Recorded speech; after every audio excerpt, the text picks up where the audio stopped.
Hey, everybody, welcome back to the Fitness Athlete Podcast. My name is Alan. Happy to be your host today. And today we have a special guest, Dr. Tucker Furbush. I have the pleasure of knowing him now for the better part of a decade, maybe a little bit longer. Tucker's a physical therapist, originally from Ohio, went to grad school in Michigan, and now lives down in Kannapolis, North Carolina. Fun fact, the home of Dale Earnhardt, if you know who that is. I did not originally when I first learned about Kannapolis, but now I do. So Tucker works with us here at the Fitness Athlete Division. He's a teaching assistant in our live course and also our level 1 online course. Went to grad school a year behind Tucker. Now he lives down in North Carolina. He runs his own practice. He teaches with us at Ice Physio, and he's also a CrossFit coach. So I've asked Tucker here to explain his CrossFit journey through the lens of starting as a coach and where he is now in his coaching journey. And then we're going to wrap a little bit about programming and how we've both seen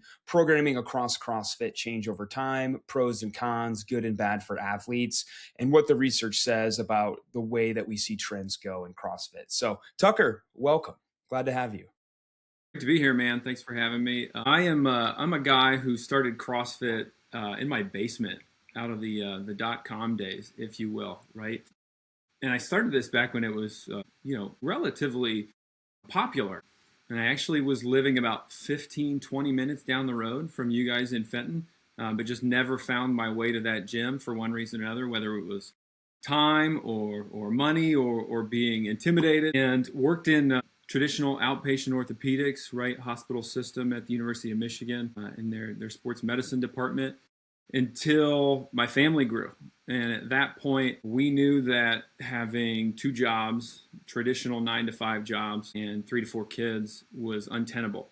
At which point I blew everything up. I took the L1 the weekend before Thanksgiving, quit my job 2 weeks after Thanksgiving, and a month later, I started coaching and treating out of a gym. So kind of an interesting journey into coaching, where the first time I was in a CrossFit gym as a member, here I am as a coach. So super strange. Everything that I saw week 1, day 1 was just normal.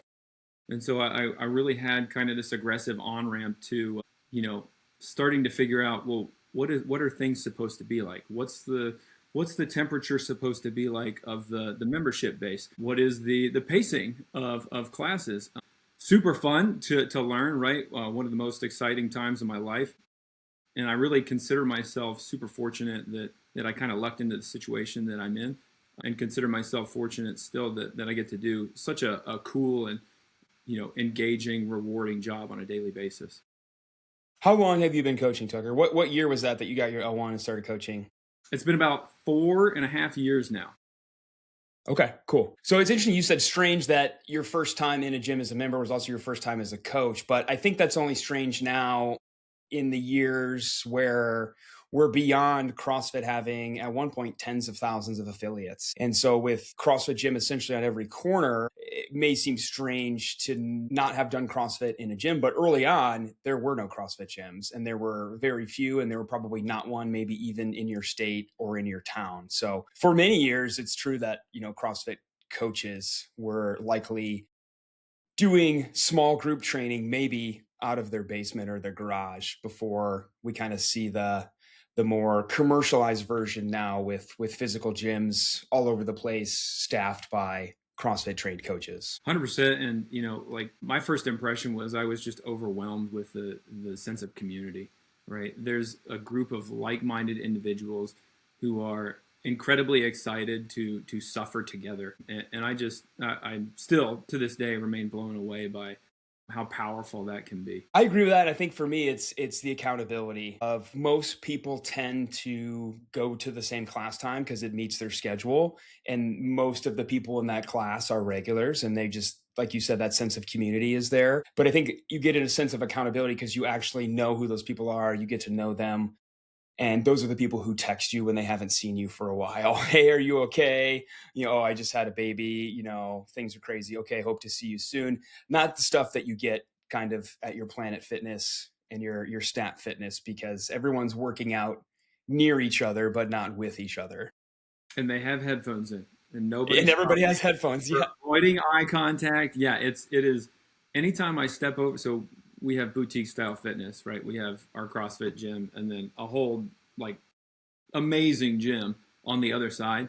Every time I step into the weight room for a little bit of work during class times, I'm like, what are we doing? Like, there's no community here. We just happen to be people. We might as well be on a subway train. Like, what are we doing? I feel that way now. I'm training for a marathon in September, so I'm only going to the gym and I'm going to a local athletic club by my house twice a week. And I'm just in and out and doing a couple of things just based around my running. And I forgot what it was like to turn your back for 4 seconds and have somebody take all of your stuff and be like, well, I guess I'm either waiting 20 minutes to do it or I'm going to just move on to something else, which is, quite unique when you're coming from so many years of CrossFit where there's more than enough equipment for everybody. Everybody's doing the same thing. No one would dare come up in the middle of the workout and take your barbell or your box or try to use your pull-up bar or something like that. But that happens every day in the Globo gym, Every day, every every day. day. So Tucker, walk me through you mentioned starting in your basement doing .com programming. So I'd love for you to speak, like, what does that mean for those who don't know, like, what does it mean to do a .com workout? And can you talk to even like what is, CrossFit.com as far as the legacy and the history of CrossFit itself? Yeah, for sure. So I think it was 2001, maybe early February, where Greg Glassman started posting the workouts that he was doing every day on the website CrossFit.com, hence the name. And it's one workout, right? So the way that we kind of visualize programming now is a whole bunch of stuff. Back then, not so much. There it is, and it might be as simple as back squat 5x5, and that's it.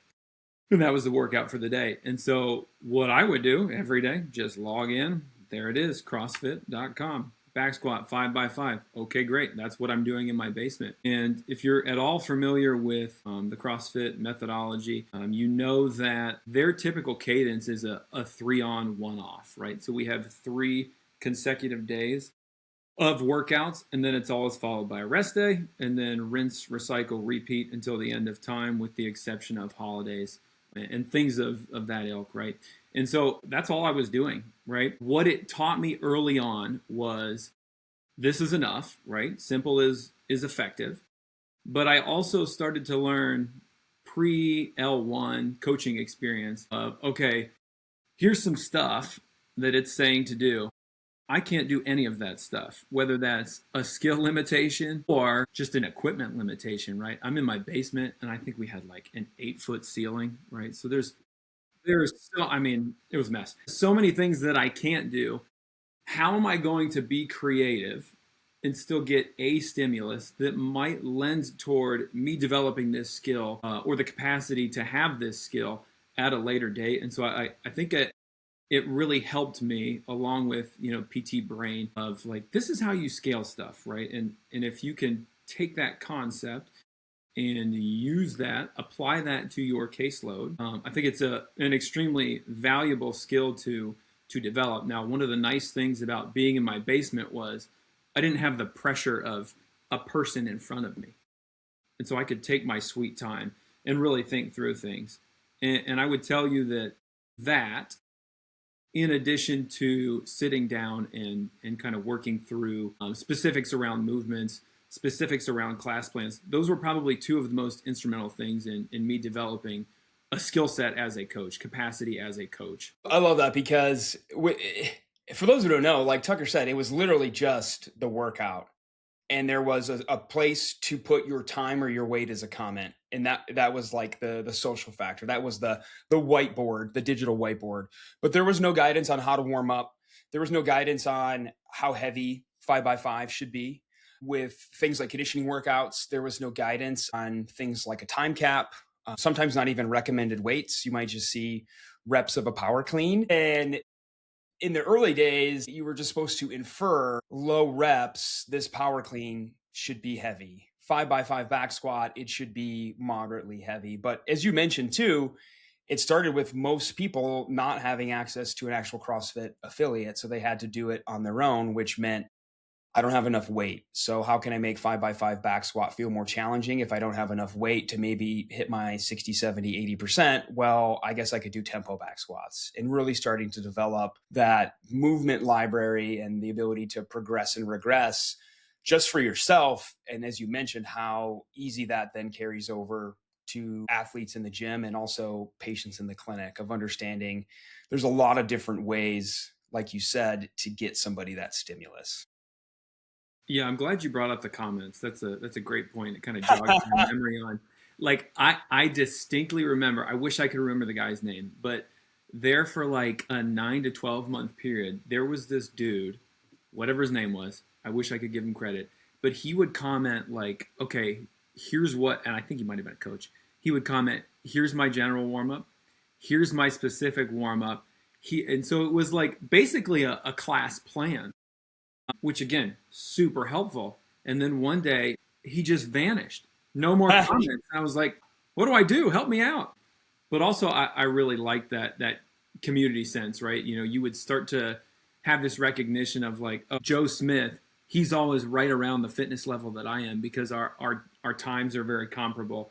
Or, oh man, Dave's killing me on the deadlift, but I'll get his ass on the row later, right? And I think again, thinking about that community, especially in 2020, which was about when I was really getting after this stuff, that was a really important thing to have when the social factor was completely gone. And so to have that artificial community, so to speak, was really nice. It's gone now from .com because people have gone all over the place for programming. But in the early days, you would see people who went on to become CrossFit Games athletes posting their times. Not uncommon in the early days. And even if you go back to those workouts now, a fun fact, all those workouts are available.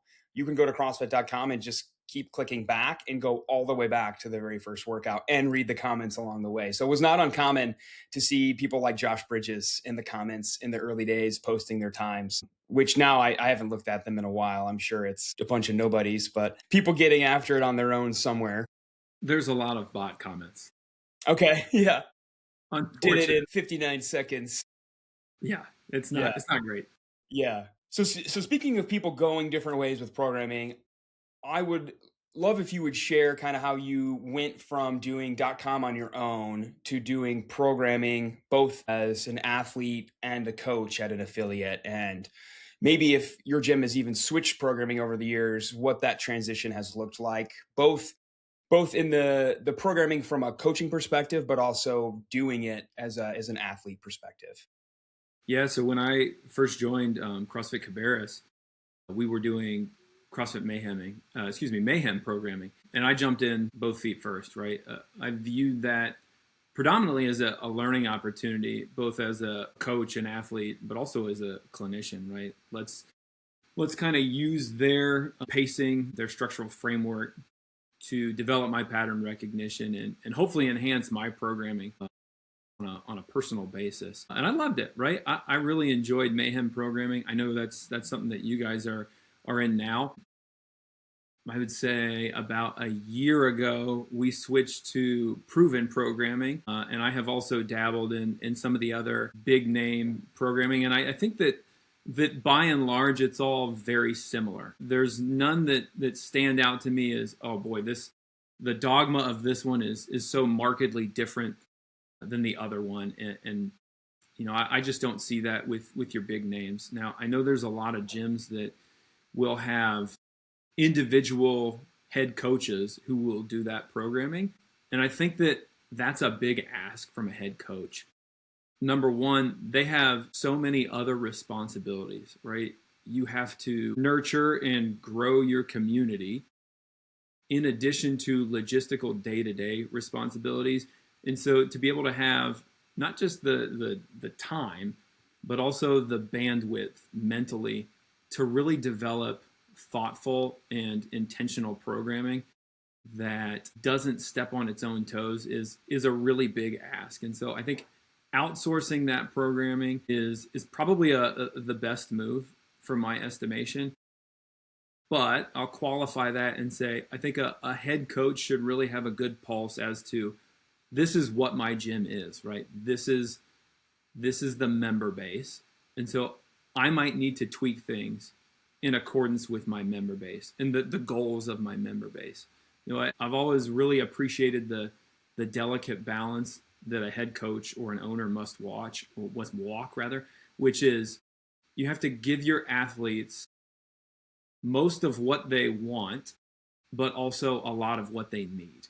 And that's so hard to do, right? Because at the end of the day, people always want more. And we know here at Ice Physio that our axiom is, well, we need to do less better, right? And I think that extrapolates across all things in life. But it's especially true in a gym, right? And I'd love to hear your thoughts on that. Yeah, I love what you said because I remember sitting at my level 2 seminar, and the flow master was Austin Malieo, who's a former games athlete. He's a guy that some people may know outside of CrossFit because he did a 500-pound deadlift and then finished the deadlift and went and ran a sub 4 hour Boston Marathon, and he did them both, in close proximity. And we were talking about programming, a block on programming. We were talking about the concept of strength bias programming, which is always doing some sort of weightlifting piece before doing the traditional CrossFit conditioning workout. And we were kind of going back and forth on CrossFit's stance on strength bias, but someone raised their hand and said, well, over time, I've stopped programming, I think he said bar muscle ups, because my members can't do them. And literally without missing a beat, Austin said, no, your members can't do bar muscle ups because you never program them. And everybody shut the hell up really quick. Of what you just said, oftentimes people want more. They believe the difference between themselves and a CrossFit Games athlete is more workouts of box jumps and kettlebell swings. Instead, it's more practice on rope climbs, more strict pull-up work, more bodybuilding type stuff. If we're going to do more volume, it's what you need, not necessarily what you want, which the average person just wants to get sweaty, lay on the floor, and go home. Versus we're pushing them. Yes, that's important. Conditioning does sit at the base of the CrossFit pyramid, right above nutrition, but we still need to layer in the stuff that you need to work at. And I think what you said about having outside programming, but still having the ability to tweak it to meet your members where they're at, knowing your membership base and going through cycles where hey, most of our members struggle with X and Y and Z. So I'm going to take some of this volume or change some of the weightlifting or skill from this program that I bought and make it a little bit more personalized to my gym members in specific. And I think that's the sweet spot between not being a crazy person with 20 whiteboards in your office trying to keep a handle on programming week by week and month by month and quarter by quarter and year by year, but also not just kind of giving out generic volume that, yes, is going to get most people fit, but folks who need specific work are going to get glanced over. Yeah, I had a similar experience at my L2, right? I mean, and I think that has to happen across the country, like every time. Because Chris was, I wish I knew his last name off the top of my head, but Chris was my L2 flow master, and he had a very, very eloquent and measured response that just there was no arguing with it. It was just too well thought out. And so I think that's a drum that they are pretty used to beating at an L2 seminar. I agree with a lot of the things that you said. And, I think with the challenges in volume, the biggest thing that I feel like gets lost is that ability for skill development to occur, right? What it has always felt like to me is I have 75 minutes worth of work and I have 60 minutes to get that done.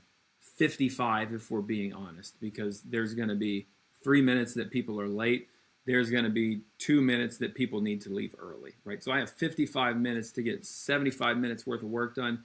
That math does not math, right? And so when we have, like you said, that strength piece followed by the Metcon, what it feels like to me is more often than not, it turns into herd management rather than true coaching and true skill development. And that bums me out, right? Because, again, I'm a physical therapist first and I'm a coach second, but those are basically the same things, right? We're just teaching in one manner or another.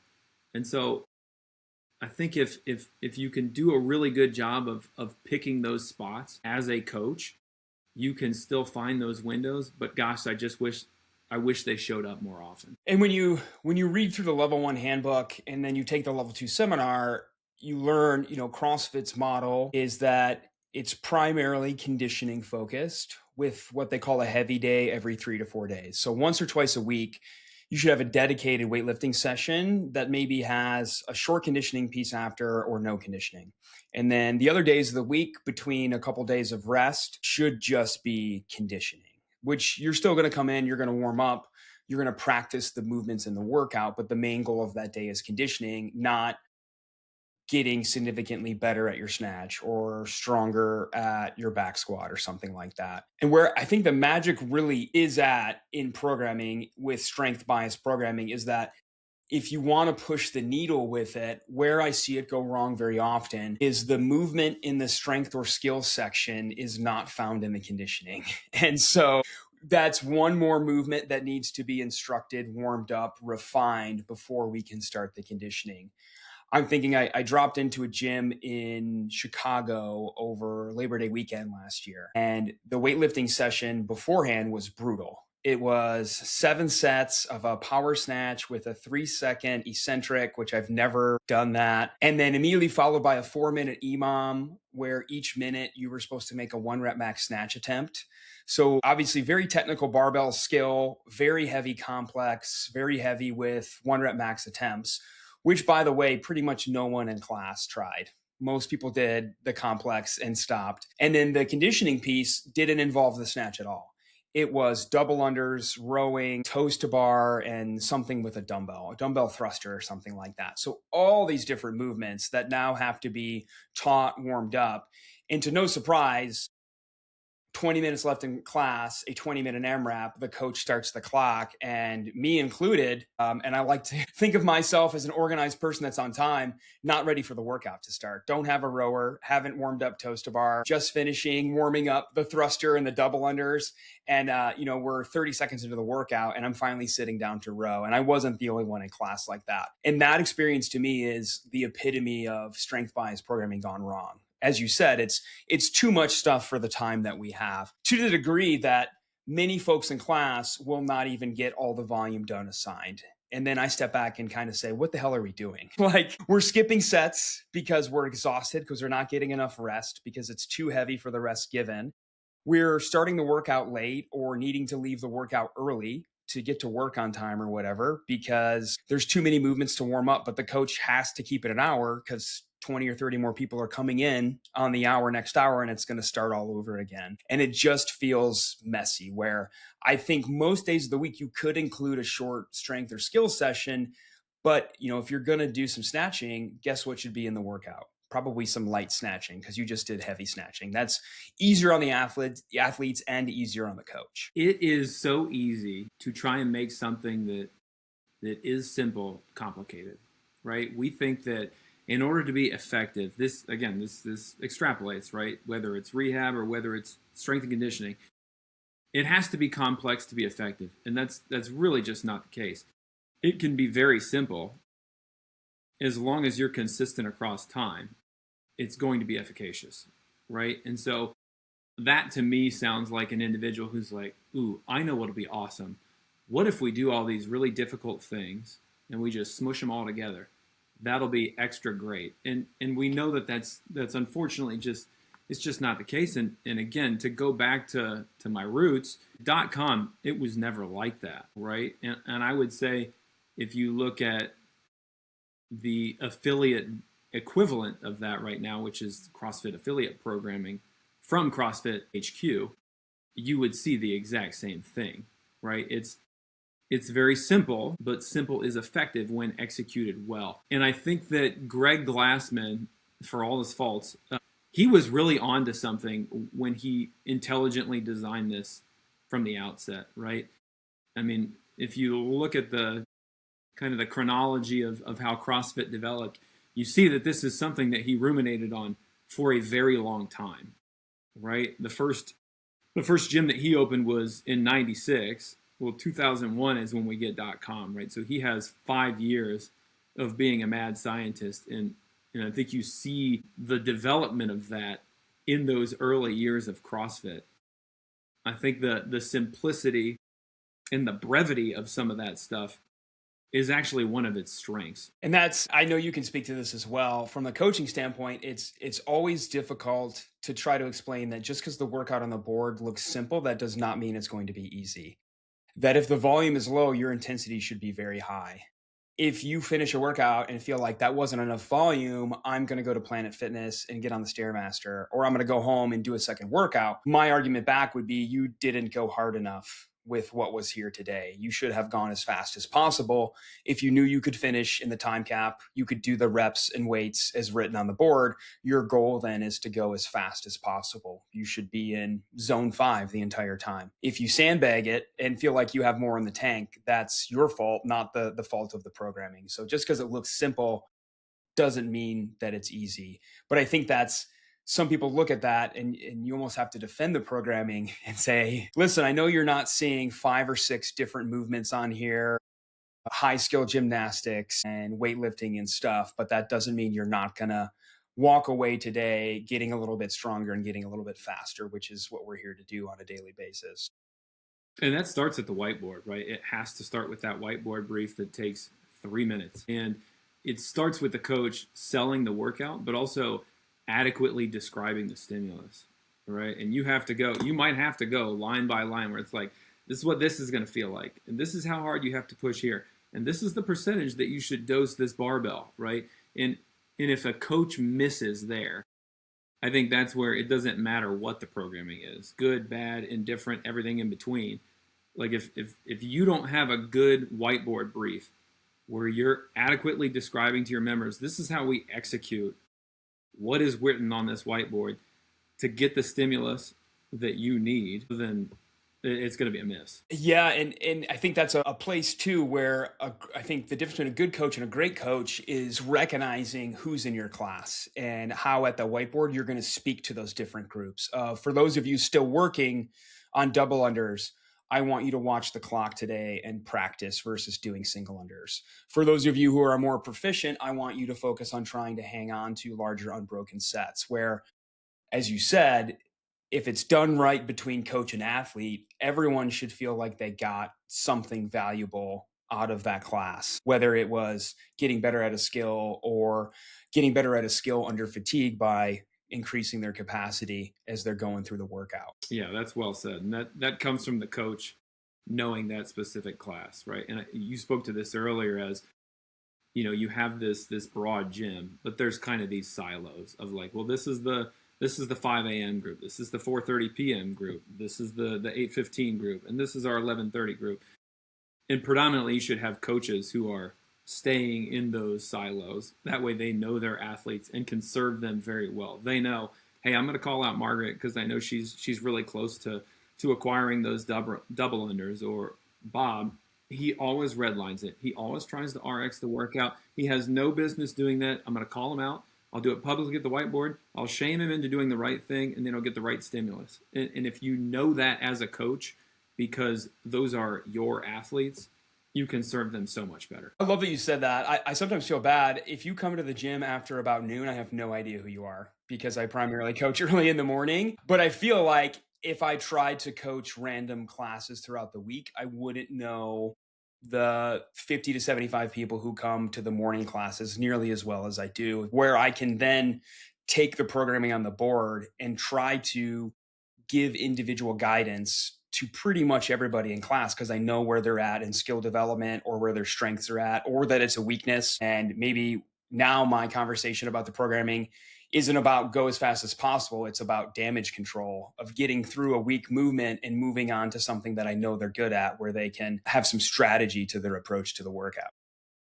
Yeah, sometimes to me, it almost feels like personal training because you know individuals so well that there happens to be a group.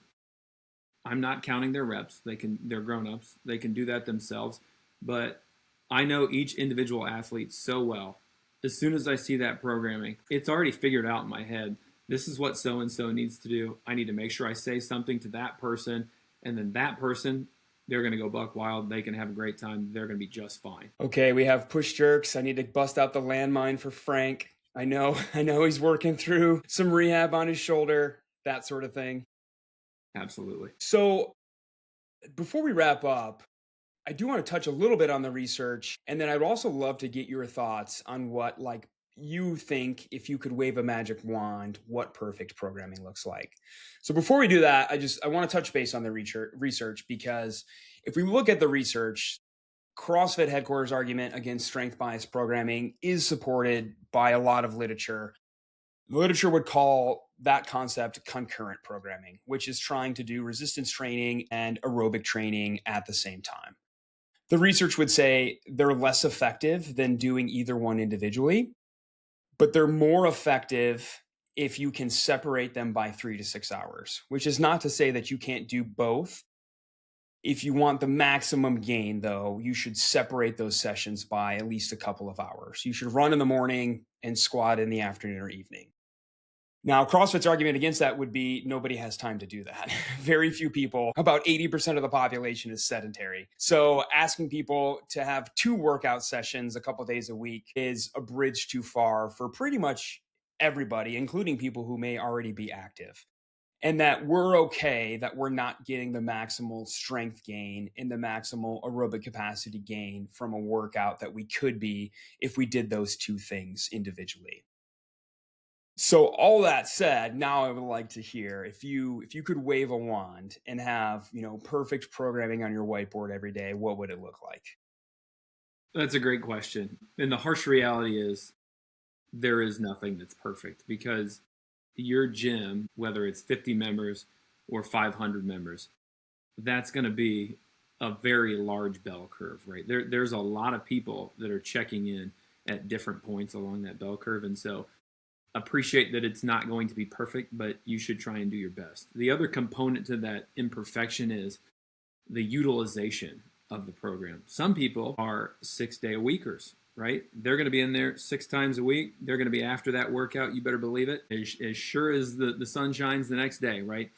And then there's other people that are going to be much more spotty, where you're going to get them twice one week, 3 times a week. You'll miss them for 3 weeks, and then you'll see them again. And so the idea of perfection is just, I think it's not something that you should chase.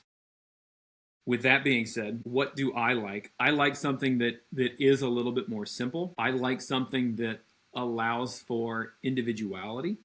And in that simplicity and individuality, you allow time for true coaching to take place. You allow time for skill development of athletes. And you allow time for people to actively acquire things that they want. Again, I said this earlier, I really meant it. A head coach's job of walking that line, of giving people what they want and what they need, is extremely difficult. And so having a choice option as part of the programming, I think is absolutely key. Now, if you said, well, Tucker, who does that? I will shamelessly plug CrossFit affiliate programming. I think they do a pretty good job of walking that line of, giving you that consistent Metcon, catering to the fact that you need significant metabolic conditioning 6 days a week, because someone's going to be there 6 days a week, right? And you don't know when you're going to get this athlete or that athlete. And so you need that. But it also allows for the concept of work your weakness, where they have Olympic lifts, right? One of the big 3, snatch, clean, jerk. And they're allowing you, based on either your weakness or your desired skill to acquire, they're allowing the athlete to pick, hey, we're going to rock at this percentage for this many reps, but you get to decide what you're doing. And I think that's excellent. They also have intermittent skill focuses, but I think, again, that's a little bit more malleable, and you can make that, well, so-and-so wants to work on their toes to bar, while so-and-so also would like to work on their bar muscle up. I think that you can have both of those things running at the same time as a coach, because you are coaching an individual. And as long as those patterns are similar, you can warm them up generally as a group and then break off. I love that. And I like that you spoke to schedule, because I think we forget that, especially as coaches, we tend to typically be the more consistent people in the gym as far as working out. And so it's easy for us to be nitpicky about this stuff because we're there every day, not only watching the same workout over and over again, but doing it ourselves on a regular basis. And I think if you try to get too granular, you miss people who, for whatever reason, work, kids, whatever, they may never be able to make a Tuesday. And so if you have a Tuesday without conditioning, or you always do some lift, the same lift on Tuesdays, that person never gets it.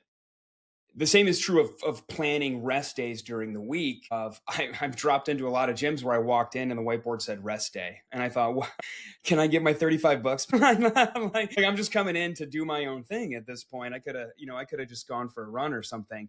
And I think understanding that you're going to have a variety of people across the span of the week at your gym, and you need to get them, like you said, what they need as many times as possible. In my mind, that looks like one power lift, squat, deadlift, bench, or press a week, one Olympic lift for power training 1 day a week, one skill session, rope climbs, pull ups, handstand push ups, whatever, and then 6 days a week of conditioning. And I'm a big fan of programming that says 10 or 15 minutes to practice whatever. And me being the first one in the door, I get to kind of frame out, like you said, those options and then what I think time wise, where sometimes pre-assigned skill work can look like an EMOM, or Olympic weightlifting can look like an EMOM, where yes, we're getting touches on snatches or rope climbs or something, but we're getting almost no rest. And then it just turns into conditioning and technique breaks down. Folks who are new to the stuff don't get the ability to really refine it because after a couple minutes, they're doing it under fatigue and things are coming off the rails, versus I'd rather have a 15-minute block that says focus on rope climbs. And I get to write out rest breaks. I get to ensure if we're trying to actually develop a skill, we have a ton of rest, which means the volume is probably low. That also gives me time as a coach to walk around and give people help and cues and regressions and progressions without it basically turning into a pre-workout to the workout. So in my mind, that's a perfect blend. And knowing that the biggest thing there is if you're going to program like that, or if your gym does program like that, as long as it's rotated such that you're never doing the same thing on the same day. Like we'd never want to have the power lift always be on a Monday, and the Olympic lift on a Wednesday, and the skill on a Friday. Because again, someone that can never make a Friday is always going to miss the skill development work. Would not be surprised that that person falls behind on developing things like rope climbs and handstand push-ups and that sort of stuff. I think that EMOM comment that you made was well said. I understand the need to keep the class on task, right? We have a tight timeline that we're operating under, and there are certain personalities that do very well with that. But there have been entirely too many times where we've hit this strength EMOM on the front end, and I stop my clock and I turn back to the class, and everyone's on the floor, and we still have a Metcon to get to that's 12 minutes. And I'm like, boy, everyone's about to have a really bad time. I don't think we dosed that the way that we should have. And so having that more open just block of time, I think it allows for you to vary the dosage based on the capacity of the individuals within a class, and a lot of times can be a lot more effective. Yeah, and for those who are listening who've never done that, we've done cycles in the past where we've done 5 touch and go snatches or clean and jerks on the minute for 10 minutes, and we're doing 50 reps in 10 minutes, and it's debilitating, to be honest. We need time if we're going to go heavy to be able to go heavy. And then we need time in the conditioning if we're going to go fast to go fast. And what happens when you see programming blocked out like that is people run out of gas in the weightlifting, and then their conditioning suffers. Or they look at it and they know that's going to crush me. So they sandbag the weightlifting or the skill section to be able to go fast and win the workout. And so at the expense of their own long-term athletic development, they beat their friends by 2 minutes in the workout or something like that. Versus, think about trying to learn anything else in your life on a 1-minute timer. Imagine trying to learn dry needling or thrust manipulation, where you have to do a rep every minute for 10 minutes in a row. Maybe not as physically exhausting as snatches, but you would probably leave that 10 minutes and think, I don't know that I learned anything. I think I just did a bunch of reps in a compressed amount of time. I could say I did it, but I don't know how much of that I'm going to retain if you ask me to do it again in the future. And it would be very stressful. Very, very.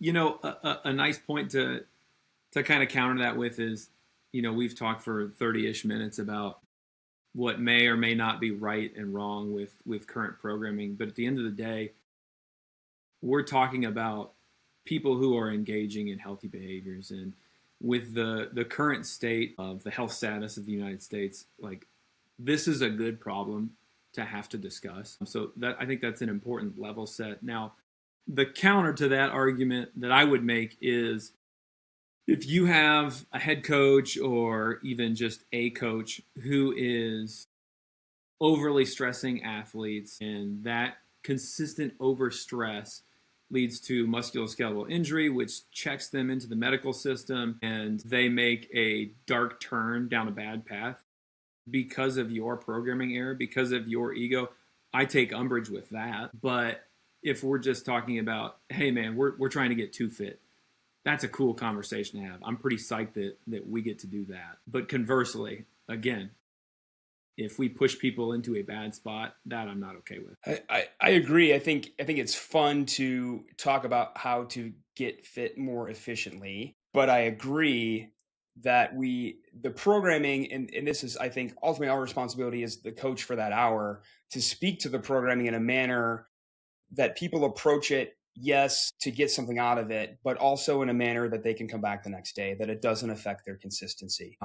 And that's something we talk about in our level 2 course, is teaching people how to write and interpret CrossFit affiliate level programming, to make sure, before we're going to treat the patient in front of us, but we also want to look at their programming and see, like, okay, I understand how your shoulder could hurt. You did pull-ups Monday, toes to bar Wednesday, bar muscle ups Friday. It seems like the programming may be affecting your ability to attend the gym, and that should be addressed in whatever way we can pull that lever. Not to tell that owner or coach how to more effectively run their classes, but also, this person has shoulder pain for a reason, and the programming is likely the root cause at the end of the day. Yeah, 100%. How do we meet them where they are, and then can we forge that relationship with the head coach, the owner, whomever may be running the program, and can we kind of get in their ear and just be a resource? I love that. And I think that's a great point to end on, is make sure that, if you find yourself passionate about this stuff and developing your expertise about this, there is, I guarantee, a coach owner near you who would love to have you look at their programming, come in and do workshops, because at the end of the day, that makes their job easier. It makes their athletes healthier. Healthier athletes go to the gym more. Athletes who go to the gym more don't cancel their membership at the end of the day. It makes everybody fitter. It makes the gym a healthier business from a financial perspective, and everybody wins.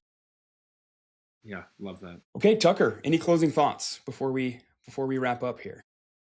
No, again, like, I really love that this is an argument that we get to have, right? I mean, it means that people care so much about their fitness. They're so invested in their fitness that we get to throw rocks because we live in a rock house, right? That's what you said, right? Yeah. I Stones in a stone house. I really like the fact that, we get to get trapped in this minutia, because people are choosing healthy behaviors. And, when we see the ship that is the United States state of health, and we see that it's starting to turn just a little bit, that's really exciting to me, right? All of us within the physical therapy profession, we got into this with our bleeding hearts, right? And we do have a strong desire to change society for the better. And so, this is a great example of how potentially we are having that ripple effect. And that's really exciting to me. I love it. We'll have Tucker on again. We plan to have our TAs on here more often. So Tucker will be back for sure. He'll have hopefully some more stories from Kannapolis, the home of Dale Earnhardt. Hit him up if you want to watch a NASCAR race. Heck yeah, man. All right. Thank you, Tucker. Appreciate your time, man. Thanks for having me.